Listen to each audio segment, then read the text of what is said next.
మీ అందరికీ తెలుసు. వైసీపీ హయాంలో ప్రధానంగా ఇసుక అక్రమ రవాణాపై తీవ్ర ఆరోపణలున్నాయి. ఆరోపణలు కాదు, అవి వాస్తవాలు కూడా. ఎందుకంటే కూటమి ప్రభుత్వం వచ్చిన తర్వాత అక్రమంగా ఎక్కడెక్కడ ఇసుక తవ్వారు, ఎంతెంత తవ్వారు అనే విషయాలను ఇప్పుడు ఆధారాలతో సహా బయటపెడుతుంది. గతంలో మీకు గుర్తుందో లేదో, చంద్రబాబు గారు ఒక ప్రాజెక్టు పరిశీలనకు వెళ్ళి అక్రమంగా తరలిస్తున్న ఇసుక లారీలను స్వయంగా ఆయనే ఆపడంతో పాటు 40,000 కోట్ల రూపాయలకు పైగా అక్రమంగా ఇసుకను తవ్వేసి ఆ సొమ్ము మొత్తం తాడేపల్లి ప్యాలెస్కు చేర్చారని చెప్పి నాడు విమర్శించడం జరిగింది. ఆ తరువాతే చంద్రబాబు గారి అరెస్టు జరిగింది. ఈ వ్యాఖ్యలు చేసిన వారం 10 రోజులకే చంద్రబాబు గారి అరెస్ట్ కూడా జరిగింది. సరే, అదంతా గతం పక్కన పెడితే మీకు ఇంకో విషయం కూడా గుర్తు చేయాలి. గతంలో గ్రీన్ ట్రిబ్యునల్ ఏదైతే ఉందో, స్వయంగా గ్రీన్ ట్రిబ్యునలే రంగంలోకి దిగి ఎక్కడెక్కడ ఎంత ఇసుకను అక్రమంగా తవ్వేశారనేది బయట పెట్టడం మొదలుపెట్టింది. హైకోర్టు ఆధ్వర్యంలో ఒక కమిటీని కూడా ఏర్పాటు చేయడం జరిగింది. ఆ కమిటీయే అప్పట్లో విస్తుపోయే నిజాలను బయటపెట్టింది. ఏంటంటే, అక్రమంగా ఇసుక తవ్వుతున్నప్పటికీ కూడా కలెక్టర్లు అందరూ ఎక్కడా అక్రమంగా ఇసుక తవ్వట్లేదని అప్పుడు నివేదిక ఇచ్చారు. 13 జిల్లాల కలెక్టర్లు కూడా అప్పుడు ఎక్కడా కూడా ఇసుక తవ్వట్లేదని నివేదికలు ఇచ్చారు. అప్పుడు గ్రీన్ ట్రిబ్యునల్కి అనుమానం వచ్చింది. కొన్ని చోట్ల తవ్వుతున్న మాట వాస్తవం, దానికి పక్కా ఆధారాలు మన దగ్గర ఉన్నాయి. కానీ కలెక్టర్లు ఏమో తవ్వట్లేదని నివేదిక ఇచ్చారు, ఏంటో అర్థం కావట్లేదని చెప్పి ఇదే అంశాన్ని హైకోర్టులో చెబితే, హైకోర్టు ఆధ్వర్యంలో ఒక కమిటీని ఏర్పాటు చేస్తే ఆ కమిటీ విచారణలో విస్తుపోయే నిజాలు వచ్చినాయి. ఏమని? ఒకదానికి పర్మిషన్ తీసుకుని 10 దాంట్లో అక్రమంగా తవ్వుతున్నారు. కలెక్టర్లు ఇచ్చిన నివేదిక అంతా కూడా తప్పుడు తడాక అన్ని జిల్లాలలో అక్రమ ఇసుక రవాణాలు జరుగుతున్నాయి. వీళ్ళు వెళ్ళిన రీచ్లలో ఇసుక తవ్వట్లేదు, కానీ ఇసుక తవ్వే రీచ్లకు వీళ్ళు వెళ్ళలేదు అని చాలా స్పష్టంగా చెప్పడంతో హైకోర్టు కూడా ఆగ్రహం వ్యక్తం చేసింది. జరిమానా కూడా విధించడానికి రంగం సిద్ధం చేసింది. అప్పట్లో తప్పుడు నివేదిక ఇచ్చిన కలెక్టర్ల మీద కూడా చర్యలు ఉంటాయని చెప్పి గ్రీన్ ట్రిబ్యునల్ కూడా హెచ్చరించడం జరిగింది. సో ఇదంతా వైసీపీ హయాంలో. మరి ఇప్పుడు కూటమి ప్రభుత్వం వచ్చిన తర్వాత మరి ఆధారాలతో బయట పెట్టాల్సిన బాధ్యత కూటమి ప్రభుత్వం మీద ఉంది. అప్పుడు నిజమా కాదా అనేది బాహ్య ప్రపంచానికి తెలియదు. కొంతమంది నమ్ముతారు, కొంతమంది రాజకీయ కక్ష అనుకుంటారు. అయితే ఇప్పుడు కూటమి ప్రభుత్వం వచ్చిన తర్వాత వైసీపీ దొంగలు ఆధారాలతో సహా దొరికిపోతున్నారు.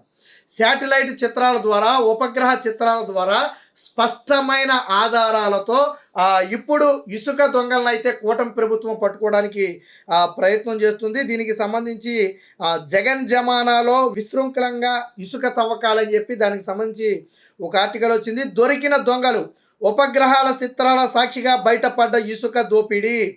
3 ఏళ్లలో 3.91 కోట్ల టన్నులు దోచేశారు. అంటే 3 ఏళ్లలో దాదాపుగా 4 కోట్ల టన్నుల ఇసుకను అక్రమంగా దోచేశారు. 4 కోట్ల టన్నుల ఇసుక అంటే ఆషామాషి వ్యవహారం కాదు. దాదాపు 5 ఏళ్ల పాటు ఉచితంగా ప్రజలకు పంచినా ఇంకొక అంత అయితే ఉచితంగా పంచేయచ్చు. అంత ఇసుకని వీళ్ళు 3 ఏళ్లలోనే దోచేశారు, 4 కోట్ల టన్నుల ఇసుకను. మొత్తంగా 794 చోట్ల వీళ్ళు తవ్వి తరలించారు. కానీ అంటే దాదాపు 800 పాయింట్లలో వీళ్ళు తవ్వారు. మరి అందులో ఎన్ని పాయింట్లకు అనుమతి ఉంది అనుకుంటున్నారు? కనీసం సగం పాయింట్లకు అనుమతి ఉండి సగం పాయింట్లలో అదనంగా తవ్వితే సరే, అది వేరే విషయం. కానీ కేవలం 85 పాయింట్లకు మాత్రమే అనుమతి తీసుకుని 800 వాటిలో తవ్వేశారు. అంటే ఎంత దారుణమో చూడండి. ఒక పాయింట్కి అనుమతి తీసుకుని 100 పాయింట్లు అదనంగా తవ్వేశారు. ఆ లెక్కనే 85 పాయింట్లకు అనుమతి తీసుకుని 800 చోట్ల తవ్వేశారు వీళ్ళు. 800 చోట్ల తవ్వటం అంటే ఆషామాషి వ్యవహారం కాదు. అంటే ఎంత దారుణం చూడండి. ఇప్పుడు 10 చోట్ల అనుమతి తీసుకుని ఇంకో 2 చోట్ల కలిపి 12 చోట్ల తవ్వుకుంటే సరే, అది వేరే విషయం. కానీ ఒక చోట అనుమతి తీసుకుని 100 చోట్ల తవ్వుకోవడం అనేది ఎంత దారుణమైన దోపిడీ. ఆ స్థాయిలో దోపిడీ చేశారు. ఎంత నీచం అంటే, 80 చోట్ల అనుమతి ఏంటి, 800 చోట్ల తవ్వటం ఏంట్రా? ఈ విషయాలన్నీ ఆధారాలతో బయటపడ్డాయి. ఇప్పుడు ఉపగ్రహ చిత్రాల ద్వారా ఎంతెంత తవ్వేశారో బయటపడ్డాయి. దానికి గతంలో ఇసుకున్నప్పుడు ఎలా ఉంది, వీళ్ళు తవ్వేసిన తర్వాత ఈ అగాధాలుగా ఎలా మారిపోయాయి. ఎందుకు నేషనల్ గ్రీన్ ట్రిబ్యునల్ వీటిలో ఇన్వాల్వ్ అవుతుంది అంటే, ఎక్కడ పడితే అక్కడ ఇసుక తవ్వితే పర్యావరణానికి ప్రమాదం. అలాగే బ్రిడ్జులు కానీ, వంతెనలు కానీ, ఊళ్ళు కానీ ఉన్న చోట ఒక పరిమితికి మించి తవ్వకూడదు, నదుల్లో కూడా. ఎందుకంటే అది వాటి మీద ప్రభావం చూపుతుంది.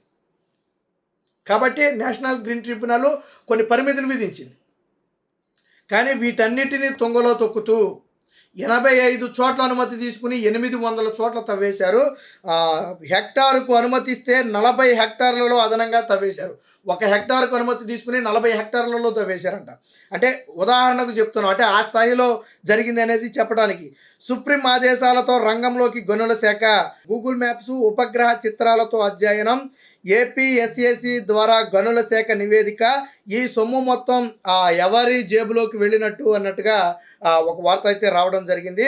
సో దాదాపుగా అధికారికంగా అనుమతులతో తవ్విన ఇసుక 19 లక్షల టన్నులు, కానీ అనధికారికంగా తవ్విన ఇసుక 4 కోట్ల టన్నులు. అధికారికంగా తవ్వింది 19 లక్షల టన్నులే. 19 లక్షల టన్నులకి 4 కోట్ల టన్నులకి ఏమైనా సంబంధం ఉందా?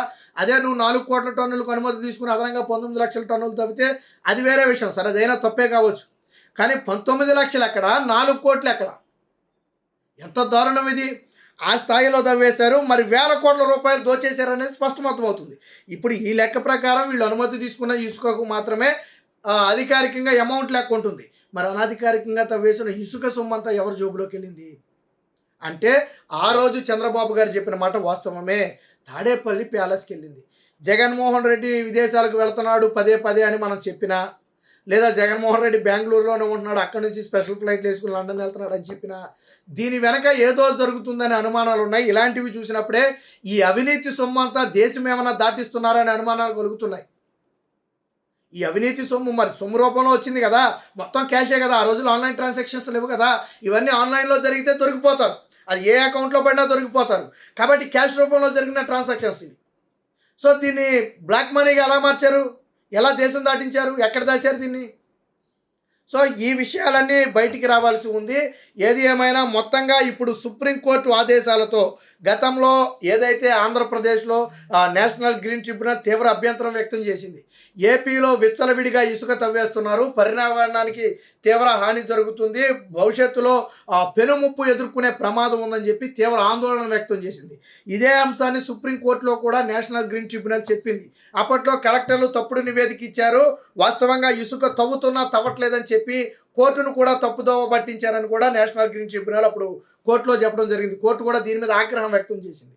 ఎవరైతే తప్పుడు నివేదిక ఇచ్చారో వాళ్ళ మీద ఎందుకు చర్యలు తీసుకోకూడదని ప్రశ్నించింది. సో ఇవన్నీ జరిగాయి. జగన్మోహన్ రెడ్డి అధికారంలో ఉన్నప్పుడు అన్నీ తొక్కుపట్టాడు.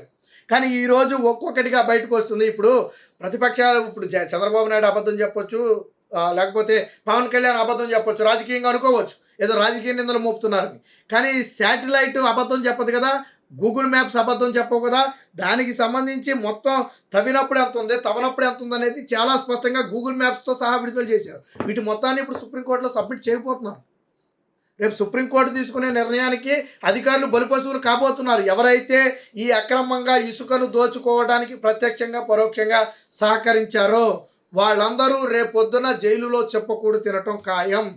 కూటమి ప్రభుత్వం వాళ్ళని వదిలిపెట్టదు, సుప్రీంకోర్టు నేషనల్ గ్రీన్ ట్రిబ్యునల్ వాళ్ళు వదిలిపెట్టవు. పక్కా ఆధారాలతో కూపీ మొత్తం కూడా లాగుతున్నారు. ఇది జగన్మోహన్ రెడ్డికి ఇప్పుడు ఉక్కిరి బిక్కిరి చేసే అంశం. ఒకవేళ ఇందులో కనుక సుప్రీంకోర్టు కనుక అక్రమంగా ఇసుక తవ్విన మాట వాస్తవమే, వారిని ఎవరిని వదిలిపెట్టమని వ్యాఖ్యానిస్తే అది జగన్మోహన్ రెడ్డి మెడకు ఉచ్చుగా మారే ప్రమాదం ఉంది.